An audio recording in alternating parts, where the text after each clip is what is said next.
What's up, guys? Got a video coming to you. This one's been requested. I'm getting a lot of questions about what happened to the EVO. So as some of you know, I was tuning the EVO last week and we ran into a few issues. You'll see on Bader's video, he shows kind of putting the car together and what he went through with the standalone and the wiring, but we got everything worked out and we got the car on a dyno and everything was running great and we didn't have any problems. The link was working amazing. Everything finally started coming together, but you know, at the end of the day, we really started making a lot of power on the car. The car was doing great. We ran into a major issue. So I wasn't expecting it at all. I don't think any of us were, to be honest with you, but today I'm going to make this video. I'm going to be as transparent as possible. Because, you know, I want to take you guys and, you know, this is just part of it. This is part of making cars, you know, fast and building cars, you know, for big power. It doesn't always go as planned. You can use the best parts. You can have the best build. It doesn't matter, you know, part of my French, shit happens. So if this was easy, then everybody would do it and everybody would be successful. So basically what happened is the car was on the dyno, was making amazing power. It was doing great. It was really impressing all of us. You know, for the amount of boost, I think we were at like 36 pounds of boost or something like that. We were making over 700 Mustang dyno, which is pretty damn awesome. Timing was conservative. I wasn't pushing the motor very hard, in my opinion. It wasn't, you know, there wasn't a lot left on the table in the timing department, but I wasn't pushing it to where it was putting the motor at risk at all. I mean, we weren't there yet. And then, you know, towards the end of the day, it was really hot. You know, all of us were tired. It was a long day. The car was doing great though. We were making progress. Fuel system was finally good and on point.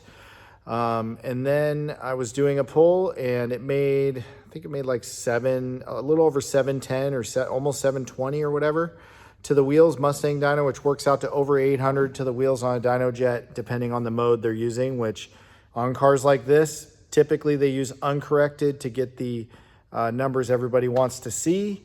I'm gonna make another video on that to explain that, because that's a little bit more confusing. But anyways, on that pull, everything was great. The car was ripping through the pull right about 8,500 RPM where I had the limiter set. Right before it was about to hit the limiter, I clutched in because that was the end of the dyno pull and I was ready to clutch in and abort the pull and, or finish the pull, I should say. Didn't have any reason to abort. And the car literally, it tapped the limiter just slightly and made a pop at the same time and the car shut off. The car would not restart and we had I was baffled. I couldn't figure out why. I went back through my data logs. I checked all my maps and my tuning. I thought I did something wrong, honestly, is what I was thinking. And all the data logs looked great. Everything looked consistent. Air fuel ratios were good. There was no red flags. The engine didn't give us any warning. It literally just shut off and gave up instantly with no shuttering, no knock, no nothing. So we proceeded to start taking the plugs out, check the plugs. All the plugs looked fine. The spark plugs were good. We didn't see anything wrong there. We initially thought maybe we broke a rod or something. We stuck a camera down all the spark plug holes. All the pistons were intact. The rods are there. The pistons are moving up and down in the bores all the way to their full travel. So we're kind of baffled.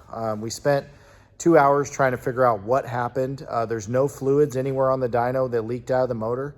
The coolant's good, didn't push any coolant. So today I'm gonna do a leak down test and we're gonna try to figure out what happened to this thing, because we still, right now at this moment, we have no idea what happened to it and don't know what's going on. So I'm gonna take you guys along. We're gonna do a leak down test and that's gonna tell us hopefully what's really going on. We did do a compression test and we had 2 dead cylinders on 3 and 4. But we couldn't figure out why they were dead. There was no signs of oil, no signs of coolant anywhere. There was nothing.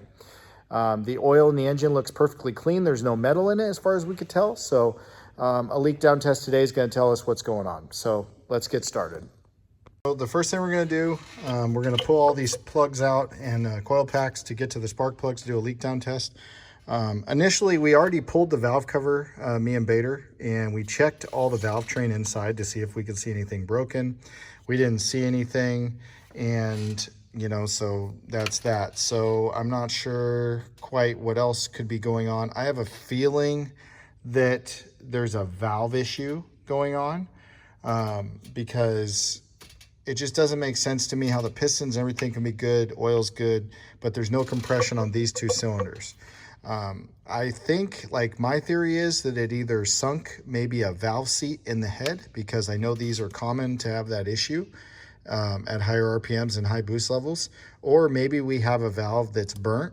Why the valve burnt, I have a general idea, and it wouldn't be related to our tuning session and what we did this time, but this head came off another engine, and that engine blew up. So there very well could have already been damage to those valves, and they could have been weak, and you know, just start pushing those parts again and they fail. So the leak down test though is going to tell me what's going on, and we're going to finally figure out and get some answers today. So let's get these out.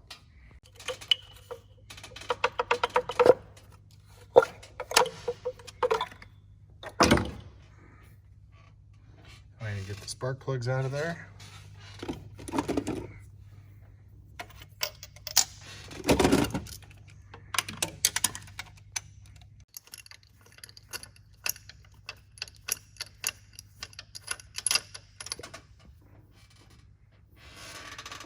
Didn't quite grab it. Rubber's a little worn out on this one. There we go. So you can see there, the plug is still intact. So plug looks really good. Don't see anything really wrong with it. No indications anyway of what we're having here. So we're gonna pull these out. We're gonna do a leak down on the whole motor. Might as well do all four while we're here.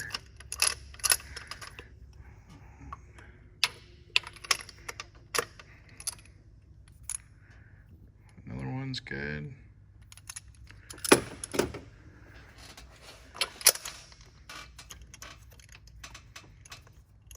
We also did check the timing belt because we thought maybe the timing might have jumped, and the timing belt's right on time. Bader checked that, so that eliminates that possibility. So we definitely have mechanical problems somewhere, you know, in the engine. Let's see if I can get you guys, if you can see this or not. Yeah, that plug looks good too. But yeah, we definitely have a mechanical issue in the engine. There's no doubt about it. It's just, we got to figure out if it's bottom end or top end. And I have a feeling it's going to be top end. You know, these EVOs are great engines, but they are prone to top end issues when you're making a lot of power. It's not uncommon to have problems with the head. All right, so what I'm going to do now is I got my leak down tester here. This one's made by Mac, and the way this works is it's pretty simple. So shop air goes in here, and these gauges are going to equalize when there's nothing hooked on the other end. You set it to where they're the same. Then you hook the cylinder hose into this one, and what this does is it pumps air into the cylinder and pressurizes the cylinder, and however much the cylinder is leaking, if there's air leaking, you'll see the percent difference between these two gauges. So that's how you get a percentage. So in a perfect world, the engine should have 0% leak down, but there always is going to be a little bit of seepage past the rings when the engine's not running and cold, and so, you know, less than 10% is acceptable. I like to shoot for less than 5 on my engines. Most of my engines are 1 to 2%, but anything less than 10 is said to be acceptable. So this hose here, make sure I got the right size hose here. So we're going to have to compare it to our spark plug real quick. And yeah, it looks like it's the right one. It's gonna be, so I apologize guys, doing this filming and working on this with one hand is not easy. Probably should have brought my tripod today.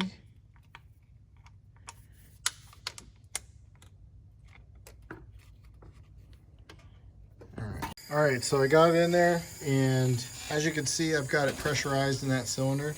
And right now we have 90% leak down in that cylinder, which we have to basically, so next thing we have to do is we have to turn the crankshaft around until the valves are closed on that cylinder to get an accurate test.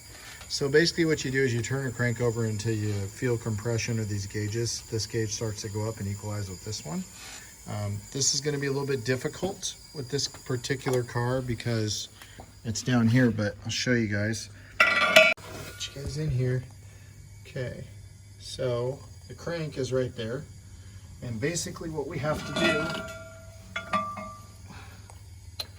is we got to turn the crankshaft with this ratchet in order to turn the crank around and get the valves closed.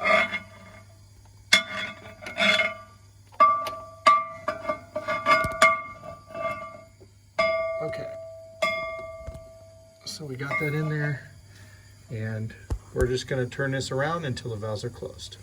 You guys can hear that,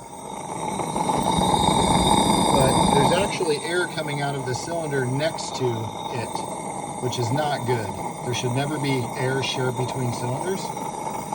This one's good and this one's good, but number 3 has actually got air coming out of it right now. Well, that tells me a couple things. That tells me that most likely we definitely have a head gasket issue, because that's really the only way 2 cylinders can share compression. I mean, I suppose it's possible that the head could have an issue with a crack or somewhere, but we won't know that until we take it apart. But should definitely not have air coming out of the cylinder next to it. So that's most likely the head gasket blew, which is pretty surprising. I mean, I guess I shouldn't be very surprised because I don't believe he put a fire lock gasket or anything on this. His original goal with this car was only like 600 wheel on the Mustang dyno here. And we went way over that. So, Bader's goals always change with his builds. It's pretty common. He wants 600, then he wants 700. When he does them for himself, he always has a goal that's set here, and then he gets on the dyno and he ends up going here. So this car is making over 800 wheel horsepower when this happened. So if it has a stock head gasket in there, I mean, it's just not going to hold. I mean, that's a lot of power for a stock head gasket. We definitely, next step is going to be we have to tear this thing down. So the head needs to come off the motor to see the full extent of the damage. But for right now, it definitely looks like it's got a blown head gasket between cylinders, the back 2 cylinders here. So we've got, about 100% leakage. So definitely got a major issue there. So I'm going to roll over to these cylinders here and check all these just for the heck of it, and then see what we get on those. Using this cylinder, now we have air coming out of the one next to it. See, listen. So definitely got a head gasket issue on those 2. Let's go over here and see what we got. You can't really see it, but this side here had like 10%. So definitely we have an issue on these 2 cylinders right here. So the next step, I'm going to give Bader the bad news. He's not surprised. We've already been talking about it, and he was pretty sure it was going to get a head gasket either way. So really odd. I mean, it literally, this happened right at the top of the pull when I clutched in. It tapped the limiter one time, and the coolant didn't go up. I mean, the coolant bottle's still at the same level it always was, so it didn't push coolant. Still got all its oil in it. It didn't puke anything. It's just really weird. I'm curious really to see what that gasket looks like inside. I mean, I know on a Subaru, if you crack the gasket, I mean, it's going to push coolant all over the place and you're going to know for sure. But this one was really surprising. It gave us 0 warning, and it literally just went from making amazing power to just boom. So I have a feeling we're going to find, an issue when we get in there that caused it. Either the gasket was just not good enough for what we were doing, or there's something wrong with this cylinder head that was overlooked when it was put on this motor after it blew up on the old one. So but yeah, this is kind of a boring video today, guys. Sorry about that, but this is just a big part of it. Testing, diagnosing, fixing, improving. So definitely going to make some improvements to this motor once we figure out what's going on and the extent of the damage. But I don't see it being something that's going to be major or not fixable. I think we're just going to have to pull the head off, go to a fire lock gasket this time, and then put it back on, torque it back down, and I think we should be good. I don't think the motor has to come out of the car on this one. So but yeah, so that's what happened, or that's what we know on the EVO. Once we get the head off, then we'll know exactly what happened. But this is what the testing is showing. So that's going to be the next step.